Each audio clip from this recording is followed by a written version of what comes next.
Hey! You. We all have different types of friends, right? You guys know what I'm talking about. The traits that friends may have that labels them as like certain characters when you're gathered around in said friend groups. That way, all of you have a role, and it's organized, and maybe you just have OCD. Or maybe you're just making this up and nobody actually knows what you're talking about. Who the fuck are you? Girl, you need to clean your kitchen. It's a mess in here. Like, for example, we all have that mom friend that treats everyone in the group like they're their children. Or there's the comedian friend, the one that's always cracking jokes and making everybody laugh. And then there's Steve, the racist friend. This is what your country looks like on CRT. We're trying to excommunicate Steve, but none of us want to be like that friend, you know, that dick that kicks somebody out. But is the racist friend. You know, he always ruins the vibe. I don't know if having a racist friend says more about the friend group that you're in or says more about you as a person. Don't be racist. I am a building. Well, I think that I figured out what type of friend I am, and it's the friend who loves to torture all of her other friends. I swear I'm a good person. Lazy and friends, coming to your house tonight to kidnap you and punch you in my video. Merry Christmas, everybody, the one time of year where I can actually wear my elf ears and it's socially acceptable. I'm a lazy bedhead, happy holidays to you all, and this is my shilling tree, and I'm about to do what the name of this tree suggests. Shill. No, YouTube decided I was a bad girl. I was a bad content creator. I get to go on the naughty list. No money for you. So I gotta do this now. Follow El Patreon. We just opened up the $5 tier for Patreon where you'll get a special thank you character drawn by me.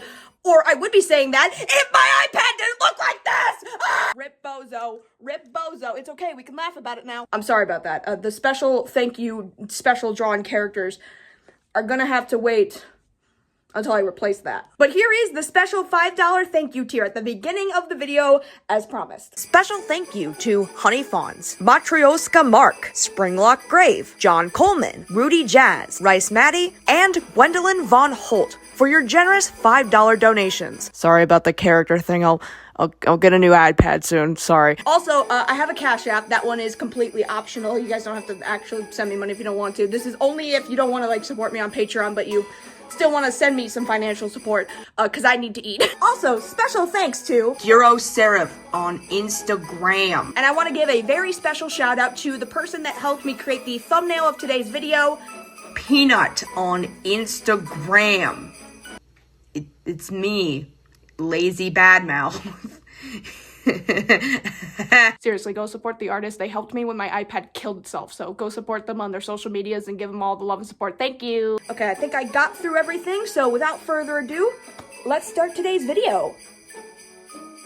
Oh my god, you guys were behind me the whole time. Get out of my house.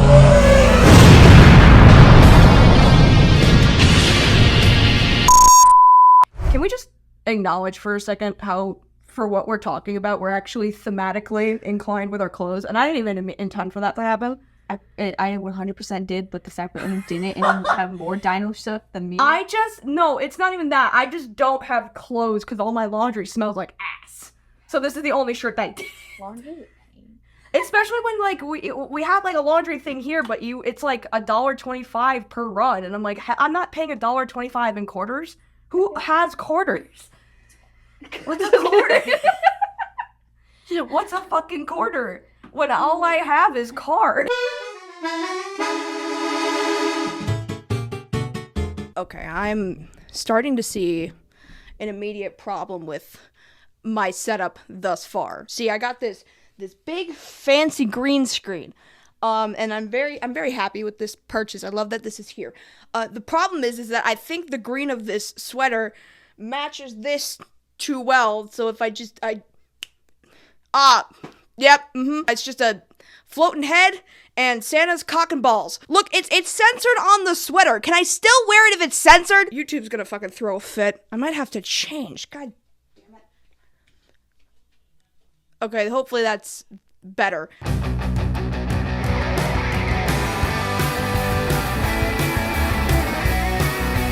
The VelociPastor is an action comedy from 2017 made by a man named Brendan Steer. So, it's not rated. made in 2017. And why does it say 15 minutes there? Oh, maybe that's for the... Is it an hour and 15 minutes? No, because the one that we watched... Yeah, it is hour and 15. Okay, I was going to say, like, this movie is not 15 minutes. Like, considering that we watched it, when we watched it, it didn't become an hour and 15 minutes, it became 3 hours, because we were, like, pausing at certain... Pause, no, rewind, watch this scene 20 times. We'll get into it. Oh my god. Brendan is a writer, editor, and director who graduated from film school in 2013. After film school, he went on to make 2 full-length movie projects. The first of which was his film school thesis, which I can't seem to find any information on, and of course the infamous cult classic, VelociPastor. He does have a writer's credit for this movie called Animosity, which, if the writing for this film tells me anything, Brendan's a jack of all trades, let me tell you. Actually, no, let me and my friend Morgan tell you. I sat down with Morgan and we watched the entirety of this film together and took some notes to talk about and review this movie because it is one of our favorite bad movies ever. If you want to see this exclusive podcast style video that we made together, it will be available on Patreon for early access content. Please tell us a little bit about this movie, Morgan, based on IMDb. IMDb rates it 5 out of 10. A 5 out of 10? So I guess that's relatively generous for IMDb. What a catastrophe. This needs to be a 10 out of 10 movie right now. Exactly. 61% Rotten Tomatoes, which is... That's actually decent for Rotten Tomatoes. Yeah. Considering how harsh Rotten Tomatoes is, 62% is crazy. 61. Oh, 61? Did I say 62? I don't remember. I would believe 69. 69% of Rotten Potatoes. 79% liked this movie. Google users. That's the one that really matters. The director is Brendan Steer. What else has he made? The budget was $36,000. $36,000? Yeah. Really? Shall we read the, please do. Summary. Please do. People need to know what we're getting into. Morgan, what's this movie about? Fucking saying it. It's about what happens when you smoke crack, probably. Anyway, no. After losing his parents, a priest travels to China, where he inherits a mysterious ability that allows him to turn into a dinosaur. Although he is horrified by the new power, a sex worker convinces him to use it to fight crime. I took notes for this movie, by the way. We took so many notes. Oh my god. Oh, yeah. See, the thing about this watching experience and taking notes is how much I've realized how I suck at taking notes. So, who stars in this movie, Morgan? John Cena. Damn, I didn't see him throughout the whole movie.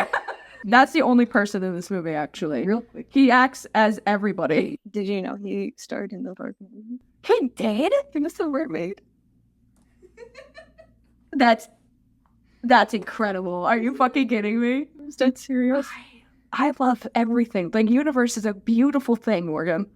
And John Cena's a mermaid? Yeah. The main character is played by Greg Cohen, who was actually nominated for Best Actor for the VelociPastor at the Genre Blast Film Festival. He's also been in a bunch of TV shows like American Horror Story, NCIS Los Angeles, and even The Blacklist. He has even provided voice work as a pedestrian in Red Dead Redemption 2. Alyssa Kempinski is an actor and producer who plays Carol in the movie, who has been in a couple short films and TV shorts. But by far the biggest shock to me watching this was when fucking Voltaire shows up. Voltaire. Just Voltaire. Just Voltaire. Just Voltaire.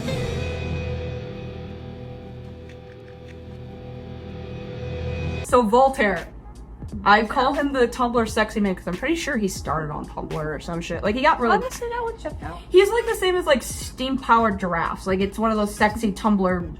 It's like another band. Like, it's like a steampunk band. But like, it's all the like the alternative music that's like really, really alternative. It's like, wow, that's really different. Okay. So that's what Voltaire is. Voltaire, for those of you who don't know, is a musician who is sexy. I have a type. And decided to appear in this movie. Yeah, decided to appear in this movie, and now we know had his ears surgically pinched to look like elf ears. To look like elf ears! Which, I was so shocked that I was right about that. Because I was looking at him in the movie, right? And I'm like, he's got elf ears, but it doesn't look like a latex cover over. So I'm like, look like it at all. Did he get the surgery to do that? And we searched it up, and he's like, yeah, he got the fucking surgery to pinch his ears! Which, like, props to him. That looks painful. It looks and painful, also but it looks great. hot. Oh my god, it's so hot.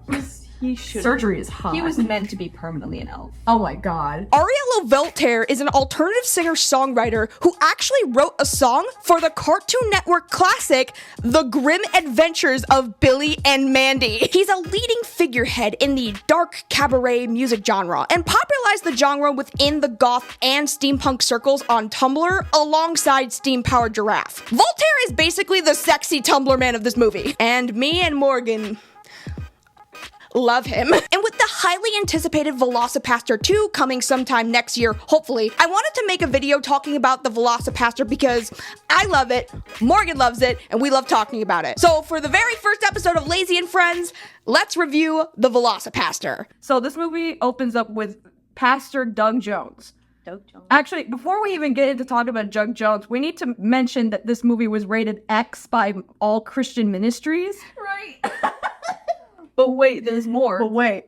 When you go in the church, you got the cross, you got your podium. But wait, on the cross, if you look closer, there's a shadow of an X. Oh my god! It's like shining, and it does it throughout the whole movie too. Yep. It's so fucking funny. I don't know what kind of paneling, like fucking window art they have going on. They literally just have like tape on the windows to like, all right, guys, we need an X on that cross, like ASAP. Right, Like, that's the tape one to they the got window. going on. It's like they're just like, wouldn't it be funny if we like did some anti-Christian shit by putting an X like in light on this cross? And they're like, well, we're gonna have to replace the whole window pane to do that. I can do that on $37,000. The movie starts by introducing us to Doug Jones, a young and fresh pastor who watches his parents die in a non-existent car explosion. So the movie starts with his parents literally dying. Except for like the VFX that happened to show his car, the car of the family being blown up, does not exist. It's just kind of put in like text, VFX, car on fire. They kind of forgot to add that part. We're gonna do the VelociPastor a favor though. We're gonna do it in post. I'm gonna edit it right there. The movie then cuts to Doug and his pastor friend, Father Stewart, as he begins to lose his faith in God. What you're gonna notice right away with this movie is that its editing is some of the most bizarre editing I've ever seen in a movie. This is an amazing conversation because you just have Father Stewart comforting Doug, and all of a sudden it zooms out, and you just see their faces next to each other. I'm starting to question my faith. I'm beginning to question my faith. I'm beginning to question my faith. That's normal. It's because your world has changed. You should travel, Doug. The movie was shot on a budget of $36,000. Now, this is cookie crumbs in comparison to what we're used to now in the Hollywood movie scene, right? But for a small budget, I don't think this movie is actually shot terribly. And as weird as some of the editing is, I think it's actually kind of charming. It's obvious with a lack of budget that this movie really couldn't afford special effects, or was on a time crunch, either one. Speaking of the VFX, boom! There's a dinosaur behind. Oh god. It's gonna look so funny. It's gonna look so funny and edited. So, obviously, there's a lot lacking in the film, but it makes up for it by having an editing style that is similar to a Disney Channel movie in the early 2000s, and I think that's kind of hilarious. Weird overlay shots, montage edits that make it look like a fucking music video. It's not an incompetent job, but it's that so bad it's good type of editing. I do think that the shots are great though. Like, this movie looks pretty good for what it is. And if you thought that the editing of this film was goofy, just wait until you hear the dialogue. There is he has so many good lines. My favorite one that I've written down is, if you stuff dicks in your mouth like you do that sandwich, I'd be a millionaire by now. Jerry! If you stuff dicks in your mouth like you're doing that sandwich, I'd be a fucking millionaire by now! The dialogue for this film is some of the most beautiful things ever said on screen, such as, "So your parents died on you, Doug. It's what parents do." So your parents died, Doug. It's what parents do. And, "I don't know much about God. I don't know much about dinosaurs." I don't know much about God. I don't know much about dinosaurs. I think this is an important part of the movie to highlight, is that Doug is what's considered a young earth or Adventist Christian, meaning they don't believe that dinosaurs ever existed. Dinosaurs never existed. And even if they did, I don't transform into one. which becomes incredibly ironic later in the film when Doug discovers that he can transform into a velociraptor, hence the name of the movie. I mean, it's rated X by Christians for a fucking reason. This movie is blasphemous. The way that Doug gets his powers is also kind of weird. So he travels to China. This Chinese woman is shot with an arrow by a ninja, and because of a language barrier, Doug thinks that she wants him to keep this dinosaur claw tooth claw that then cuts him as he trips over some twigs? I still don't know how this actually happens in the movie. I think he does kind of, oh yeah, I think he kind of trips, but he's like going backwards and then he's like gripping onto it, so like grips, and it's like the bottom, it looks like the bottom part would cut off, but when you look at his hand, he's got like a scratch as if it's a claw mark. Yeah, but it's like also V-shaped for Velociraptor. I guess the Velociraptor. See the V. Oh, I wrote it in my notes. Cut V for Velociraptor. But I guess the claw brands him. Can we appropriately say that he got branded by the claw? Wait, oh right, I think did they tell him maybe it like burned into him? It didn't. Maybe as much as it like. Cause like the way that he fucking trips would not make that happen. Am I fair to say that would not happen realistically? No, that's like, yes. It's a lie. It's all a lie. But anyways, Doug has been having some weird side effects ever since. So he's stumbling through the streets, he runs into, and we are introduced to the main female lead, Carol. He also run into our main hooker character, Carol. I love that, like, but not Carol Baskin. Not Carol Baskin. Although she kind of looks like Carol Baskin, like a younger version of Carol Baskin. A younger, nicer, not crazy version, a sex worker version. Carol Baskin. No, all I mean that way. She even wears a leopard print. The leopard print, I've never seen white print like she. Right? Like, legit though, this actress is hot. We love this actress. I'm gonna put her right in the background, right there. Touch her.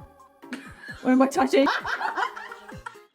My hands are feeling. Carol is, well, she describes herself as a Broker, doctor, lawyers. But by far the best character that we are introduced to in this scene is her pimp, Frankie Mermaid. Morgan, who is your favorite character in this movie? You know it's Frankie Mermaid. And why is he your favorite? He's swimming in bitches. He's swimming and bitching. Now, what's my name? Frankie Mermaid. And why is my name Frankie Mermaid? Because you're swimming in bitches. You're goddamn right! Frankie Mermaid, outside of Voltaire, we'll get into Voltaire in a minute. Voltaire is the best character in this whole film. He's just... Frankie Mermaid is a pimp. He has the best character.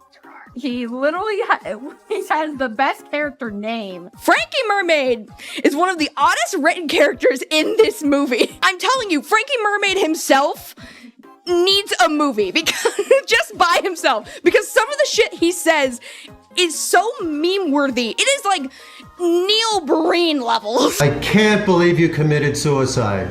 I cannot believe you committed suicide. I gotta do that man next, man. He's on the list. Frankie Mermaid is a pimp who has committed a slew of crimes, including let's see where to start. Stole candy from a baby, threw the baby in the river. I pimp bitches. I do drugs. I kill people. Stole candy from this baby. Then I threw the baby in the river, so it couldn't stitch, obviously. Well, I pimp bitches, I do drugs, sell drugs, murder people. Really, you name it, I've done it, Padre. And then he kills people. But I personally think that the worst thing he has done is being the sexiest man alive. Next to Voltaire, of course. So, Frankie pimps Carol to commence in the hanky-panky in the park, where she is held at gunpoint. But she is rescued from this armed intruder by something that can only be from the graces of God. God sent her a velociraptor. I think that now is a great time to talk about like the velociraptor puppet itself. Throughout the movie, we see glimpses of only its head. And yeah, it kind of looks goofy, but it doesn't look awful. Like, they could have done like really bad CGI or something. Actually, no, they couldn't afford it. The fact that they opted for like a functional head prop instead is honestly a little more impressive than like relying on special effects. I will appreciate the prop dinosaur. But in one of the shots, you can see a glimpse of what is to come. So Doug wakes up and we get this interaction where he thinks that he had with Carol. And she's coming in and she's like, what you did was incredible. And he's like, shit, did we fuck ourselves? He's like, what the hell is going on? We can never do this again. And she's like, are you sure? We should have slowed that scene down. Obviously, what I'm trying to get at is that she's not helping, right? Like, no. She and her are not on the same page at all.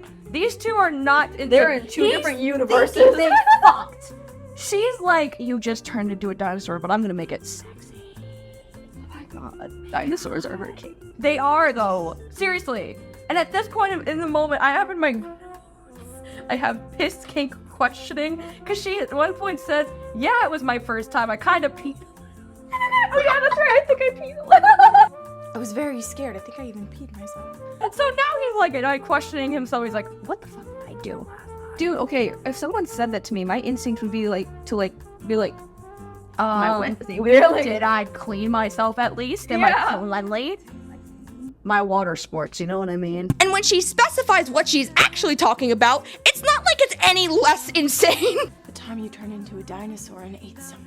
Okay, so we didn't fuck. I turned into a dinosaur. Yeah, she got that conversation. The reaction that he has to that is not a normal reaction.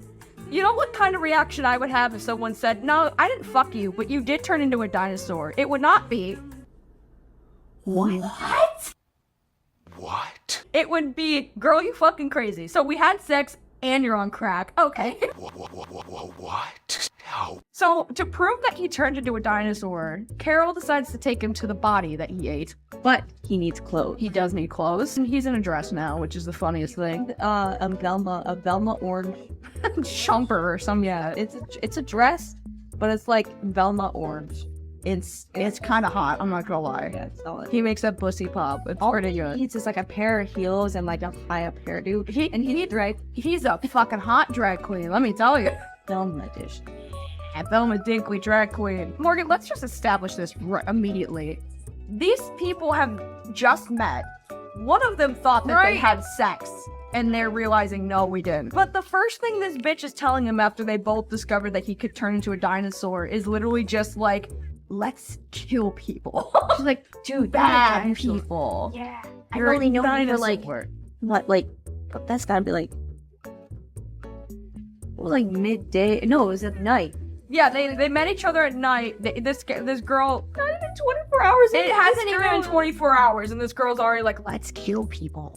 Touch not thy sinning hands! So as Doug runs back to the church for confessions, Frankie Mermaid is there to reveal all of the horrible things he's done, including murdering Doug's parents. Oh, what kind of people does he kill? Well, he said that he killed the most recent kill he had done was like a couple months ago. Oh, really? This timeline is adding up in a weird way. Someone's parents died. Like maybe the priest's parents. And the priest is just like, what? And he just continued. He rubbed salt in that wound so hard. He's like, yeah, so I was ordered to car bomb this couple's car. And the flames and the boiling of their skin and the melting of their flesh. And he's like, you know, I think I saw one of your priest buddies. He come out and he's like, Mom, Dad, I feel like it's parents or something. I feel like it's his parents or something. So this is your favorite character for a good reason. Yes. And what's the best line? Best line. As he's talking about all this to the emotion of the fire, he says, kind of gave me a hard on, Padre. Oh my god, he's hunched over. This is the best Frankie Mermaid stance I've ever seen. He's hunched over like this. And he's watching this fire, and it's very obvious that the fire that's going on, because they didn't have special effects for a car fire, is just a dude with a lighter in front of the camera. And so he's just like, yeah, I watched this couple die. Kinda gave me a hard-on, Padre, while he's hunched over like this. Kinda gave me a hard-on, Padre. So Frankie dies, and it's one of the most comical deaths in the entire movie. You might as well just kill me now. Okay! You're like, I can't tell you. You might as well just kill me now. Okay.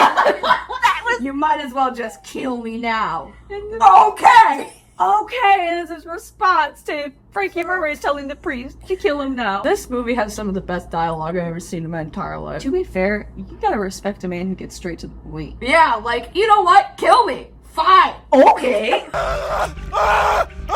So, with his newfound powers of the Raptor, he teams up with Carol to start killing people. They become this vigilante tag team, but let's be honest, I'm not even really sure what Carol is here for, other than, like, she knows people who deserve to be murdered by a velociraptor, I guess. We get a montage of Doug training, which I find odd, because none of this looks like it would be training to make the velociraptor within him, like, stronger. Look, all I'm saying is that if you can turn into a dinosaur, I don't think you have any need to do Pilates. So there's a secondary plot going on with this ninja academy, and I already have, like, so many questions with this. For one, the grandmaster of this ninja group knows how to speak both English and Chinese, but some of the Chinese is straight up just made up. No, but the actor actually looks like he is Chinese and knows the language. So why is he random, like, I don't understand why he, like, randomly speaks English with certain words, and then when he's speaking Chinese, he just makes up random Chinese. It's literally what he said, and we're like, that's not Chinese. That's not. I mean, I'm American and I don't know any better, but I'm pretty sure the phrase help center is not ping ping pong. I know Google translates only so far. Yo, what if all the Chinese is just Google Translate though? What if that's the reason? I want to know, what if it's actually a word and it's just like pineapple juice or something? Oh my god. Actually, you can pronounce it. All right, here we go. It's Bongzu. Okay. Bongzu Zoing. Actually, never mind. I think it's Zhongzhen. Bongzu Zhongzhen. So yeah, no, ping ping pong is not help center. We learned that today. No, but what is ping ping pong is the real question. Probably fucking nothing, because that's racist.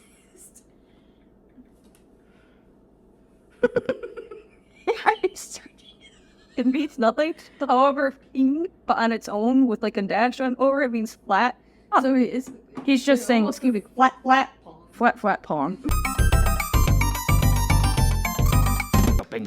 Despite everyone talking to him in English, there is no language discrepancies at all. They just all magically understand each other. Well, have another shipment of coke tomorrow, prepared exactly as ordered. The characters in this movie have what I like to coin the Tekken effect, where even though every character speaks a different language, they can all magically understand each other and have full conversations. I mean, I don't know, maybe they have like fourth wall omnipotence and they can read the subtitles in front of them. Father Stewart is starting to notice that Doug has been acting strange and has been hanging around Carol a bit too much. So Doug spills the beans to Stewart that he can actually turn into a dinosaur. Father Stewart, who also doesn't believe in dinosaurs, believes Doug is being possessed by a demon and puts him in priest timeout. Do not leave this room until further notice. Doug uses the Lord's name in vain. And we are then taken to clearly and obviously just Voltaire's own fucking house. Now, the following scene that I'm about to share with you is a scene that, I shit you not, has absolutely nothing to do with the plot of the movie. I mean, you could cut this whole section out, it wouldn't change a damn thing. I haven't been to Altair in years, not ever since the war. Morgan, war never changes. War is war, and war is hell. Yeah. And war never changes. We learned about all of his little war buddies that either blew up or went missing or died. What's so weird about this scene, right, is that he's building up this whole backstory between him and Voltaire, where he's like, I haven't gone to Voltaire since the war. And the guy he's talking to, we both thought the first time we watched it, oh, this is like a Maybe Voltaire a from Voltaire. a young Voltaire. But no, it's his war buddy Allie, and he fucking dies immediately. The best part is, he's like, you know, when you start the season, because like he's like saying, when I go back, Father Stewart is like, I want to finally start that family, and then Ollie's like, yeah, you start that family, and you know what, you should have 5 kids, Like, you know what? No, 11. Sir, you should have stopped at like Chill 2. out. Chill out. I'm sorry, any more than 2 or 3. Have for me. 11 kids. Spend 15 minutes a day with those kids. Each of them. Name one after me. Tell Allie Stewart that you were named after the man who went the whole war without getting hit. Little Ali Stewart asks where he got his name from. You could say your wartime buddy, Ali, the one who made it through the whole war without taking a single hit. He immediately dies right after. Ali! No! No, Ali! Ah! Ali! No! No! I think you missed the best part. And he did it with a smile. And he did it with a smile. Like this. And you smile at him just like this. And then he dies. No! It's time to get to our favorite part. The part that we watched like 20 times. When Ali is talking to his buddy Stuart, he's asking, well, do you have family at home? And he talks about Adeline, who is this woman. Girl. He's like, you got a girl back home? Right. And he's like, yeah. And he pulls out the picture. And it's just some random woman that's not the woman that's running towards him, I'm pretty sure. They look similar, but just It's little. I'm pretty sure her same hair is person. lighter. Yeah. Her hair is lighter, and then her face is like a little different, but like they're. Yes. You're just like, wait. For whatever fucking reason, after Ali dies, he's writing like a letter to the family. Adeline shows up in Vietnam. We're not sure How why does she she's do? there. And no soldier is stopping her, being like, what the fuck are you doing here? Father Stewart gets up, he's going, Adeline! And he's so excited. He's like, she's. Oh no, I think she says his name first. She's right, like, he's like, James! Adeline? James! Adeline! She's running towards him. She's got this big sun hat on. And he's like holding it on. Adeline! Adeline! And as she runs up to this man, she explodes! But she doesn't just explode. She steps on a landmine. A tripwire, and just goes poof. But this is a funny fucking scene.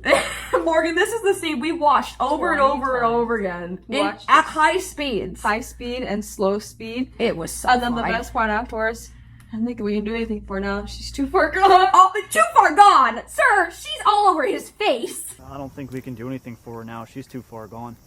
I love my note. I just put Adeline's dead. We watched it like 20 times. It got funnier. It really got funnier every fucking time.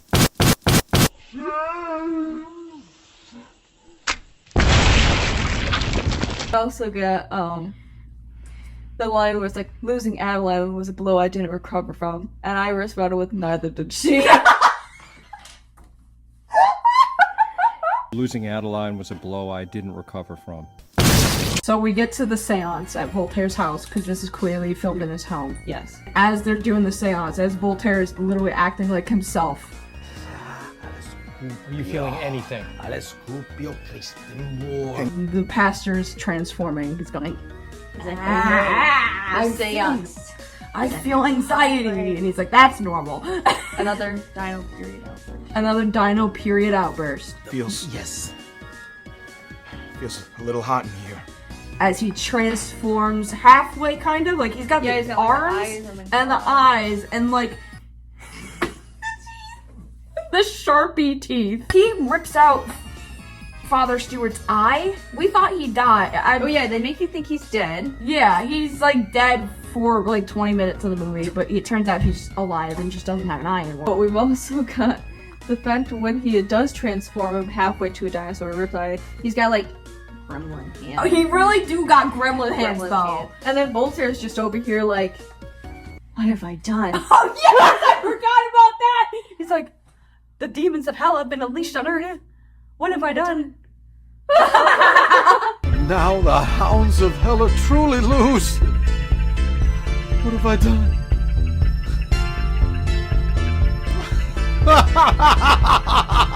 He has another outburst. They reuse some footage from the first time that he turned into a dinosaur when he's running out into the woods, right? That's what it was, okay. And at that point, and as they reuse that footage because they want to save money, we get our ninjas. So I don't know what the fuck this was, Morgan. So we have this weird scene as Cranky Man is like, we're gonna do, this is the plan. We're gonna jump him like this. And as he's explaining this, he's like, Jenny will go this way. And then Chow Ming is having a moment by himself. He's like, Choi Ming, you'll jump from the tree. And then Choi Ming is like, I remember what's her face said I would die like. Her name is Eugen or something like that. Eugen. Yeah, it's Okay. EO-JIN. Eugen would tell me this is exactly how I would die. I knew I would marry her one day. And he's just monologuing how he wished he could marry this woman, but instead she predicted he'd die from a velociraptor. 요진이 항상 나한텐 말해줬지. 이렇게 될 것이라고. Choi Min is going to spring to the tree there. 광주에서는 우리가 학생이었을 때 I'm pretty sure dinosaurs can't look out. 그때는 내가 그녀를 결혼할 줄 알았지. 그때는 Jenny, you got that? Good. Choi Min? Good. Always in. This is the scene. This is, you know, the hand sex scene. Oh god. Yeah, he's hiding under the newspaper because apparently this guy is like her pet dinosaur, right? Yeah, it's very clear she wears the pants in this relationship. So, well, no duh, she's the one that made the rules. So fucking, he's like, I know you're not a bad person. He's like, I'm gonna hurt people. I didn't mean to hurt people. I think I killed Father Stewart. Father Stewart, he tried to exorcise me. I think I killed him, Carol. Oh my god, I'm so sorry. I don't want to hurt people. I'm not gonna hurt How do you know? How do you know I'm not gonna hurt people? I know here. Yeah, this is the part where they finally have sex. Yeah. And they try to be like super duper like fucking artistic with it, where they just do this.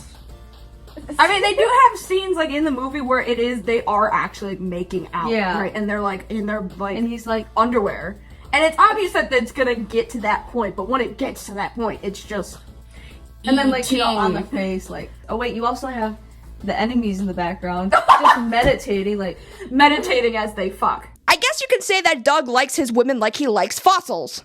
Encased in amber and millions of years old. The ninjas break in, and now both Carol and Doug conveniently know how to do kung fu. Now that the ninjas are attacking more frequently, it's time to track down the true murderers of Doug's parents. Oh, you thought that mystery ended with Frankie Mermaid? No, man, this is a giant conspiracy that involves ninjas and cocaine. Yeah, so Father Stewart is shown not to have died, just lost his eye, and it is here where Grandmaster Wei Chan explains the evil plans of the St. Artemis Academy. Okay. Get this. So these ninjas that are attacking Doug are actually Christian ninjas. So there's this plan to create super addictive cocaine that is 4 times more addictive than regular cocaine. They're gonna get everyone addicted to it and then cut the supply off and have these withdrawn drug addicts seek recovery in Christian rehabs and churches. So I have so many questions. So I have so many questions and concerns about how this plan could easily go wrong. What does cocaine have to do with Christianity? Everything. What does drug smuggling have to do with Christianity? Everything. It would make sense that maybe the cocaine made you see God.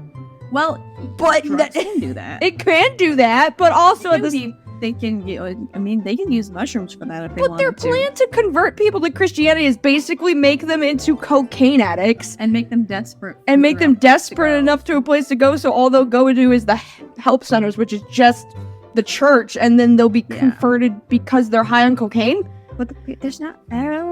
See, they're banking on a lot of people going to help centers. Yeah, they're banking on people going to the church and not, I don't know, a hospital or like a recovery center or like a psych. Yeah, like they're banking on everyone just to turn to Jesus in that moment as they're getting withdrawals from cocaine. Yeah. And this is where we get another wonderful statement that's actually a solid statement from Father Stewart. Oh my God. He says, you can't force unwilling people into Christianity or something along those Right, lines. he's like, I'm a Christian. I stand by Christianity, but you can't force people to follow our doctrine if they don't want to. It's like, as a priest, good for you for saying that, first of all. And mind you, this whole movie's just like a joke, but they actually have some solid things in here. Like, wait, I wasn't prepared for that. You were joking, you were doing haha funnies, and now we're like serious now. You can't do this.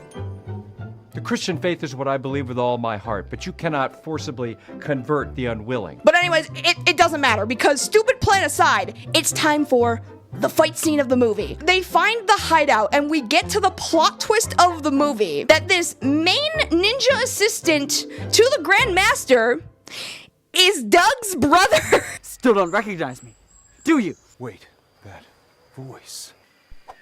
Remember me now, brother? I would like to think that There's no- this dude just walked into a family house of this family and was like, this guy's brother, and like just Random insert brother. manifested his destiny. Dude, And, you his know, dad probably was just like, I don't even know this. I have a feeling that like the dad character just like had no idea the son was there because he's like, I don't actually have another son. This guy just showed up one day pretended to be my son. Like, but then Doug just felt bad for him. He's like, yeah, you're my brother. And he's like, I have no fucking idea who this guy is. So Sam isn't the sharpest katana in the very obvious tent, because although he gives himself the upper hand by having a sword to fight Doug off with, he decides not to use it because I will not stain the sword of my ancestors with your blood. I will not stain the sword of my ancestors with your blood. Forgetting that they are brothers for a brief moment will result in dire consequences. Which was a stupid decision. You should have used the sword because the sword fucking lightsaber force mined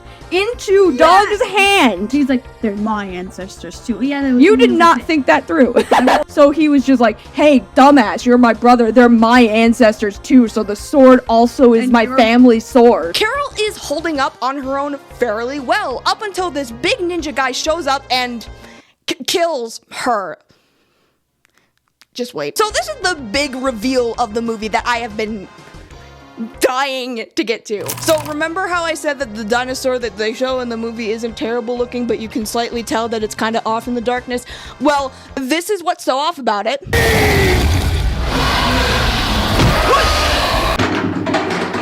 Its neck is non-existent. He transforms into the hunchback of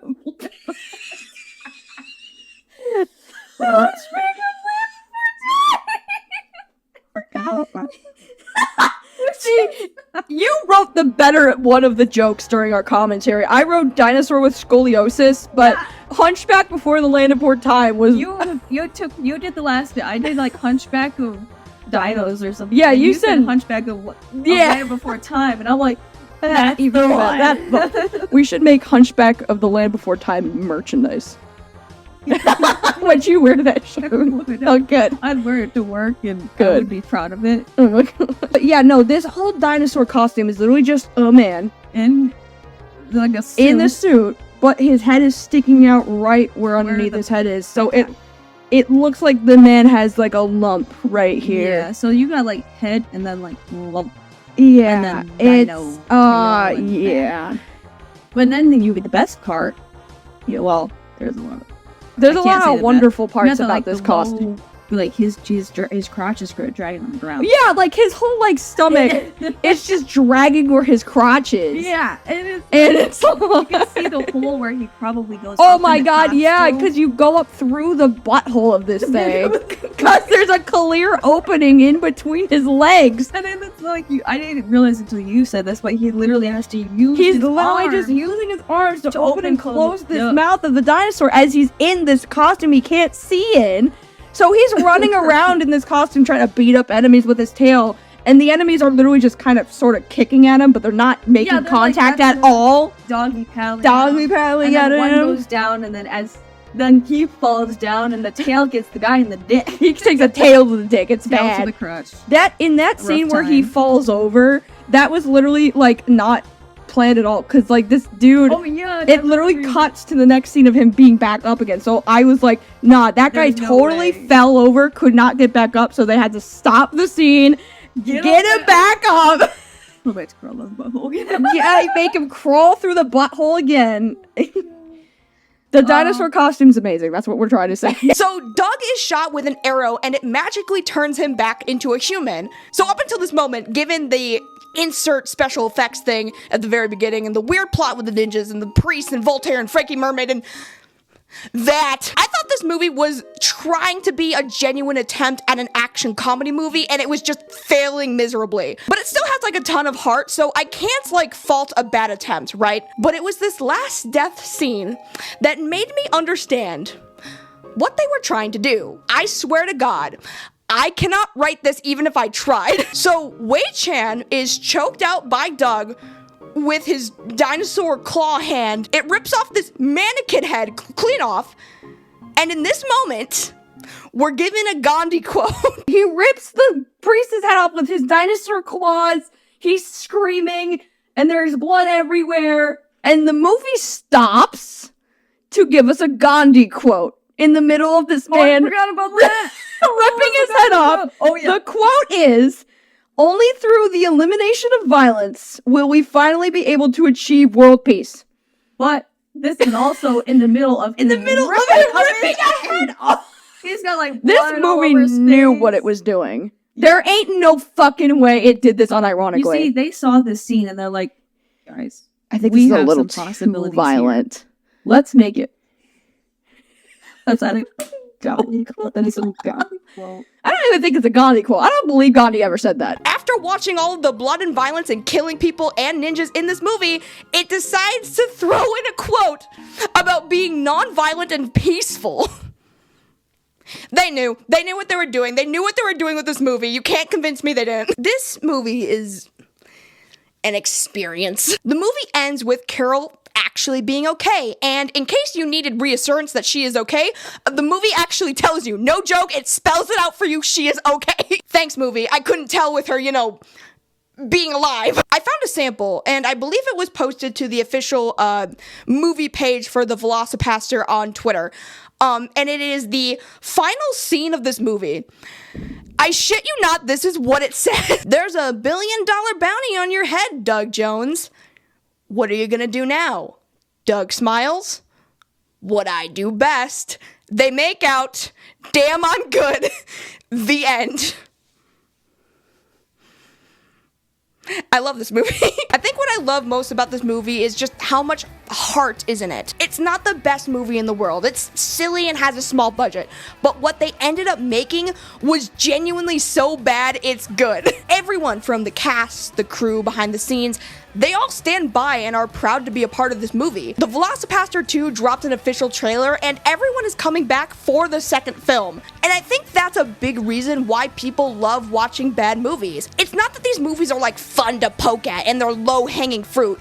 It's that by the end of the day, these projects are made by independent artists that are trying to make a genuine attempt, but they can laugh at their first attempt and be proud of it. There's a lot of bad movies out there where the person behind the scenes is totally up his own ass and thinks he made the best movie in the world and can't learn to take criticism for his movies. But then there's stuff like The Room and any Neil Breen movie, because they're all amazing. But these are people who adore the audience for these movies, the memes that they make out of these movies, the jokes and the laughs. And when you have this much fun with a movie-going experience, as bad as those movies are on like a technical level, you don't really care too much because this is the most fun you've had watching a movie. And that's what movies are supposed to be. Fun. A movie can be great and get all the beats right, check off all the boxes, but if it's not a fun experience, then even if the movie is good, it's not gonna stick out in your mind. Bad movies are fun. They're fun to talk about, and the community is so much more genuine than the Hollywood scene with all of its A-list actors and directors. Those people are playing by a specific formula that independent film just doesn't. And that's why I really want this sequel to happen, because I need more content to make. I mean, they met the stretch goal and did a one-shot D&D run with Greg Cohen, so I think that's really cool. The original Kickstarter goal was $75,000, and they surpassed that by a long shot. So yeah, that was the best bad movie I have ever seen, in my opinion. If you want movie updates for the VelociPastor 2, you should follow them on TikTok and Twitter. Other than that, this has been Lazy and Friends. Thank you so much to Morgan for joining me on this amazing movie experience, and I'll torture another friend sometime later. But until then, go watch some bad cinema. It's good for the soul. Anyways, I don't know how to end videos, Morgan. Honestly, well, it's just, you just gotta, go to the next thing. And you know what? Honestly, starting to feel a little funny. It's like, Morgan? just try to feel. What are you feeling, Morgan? I'm so hungry.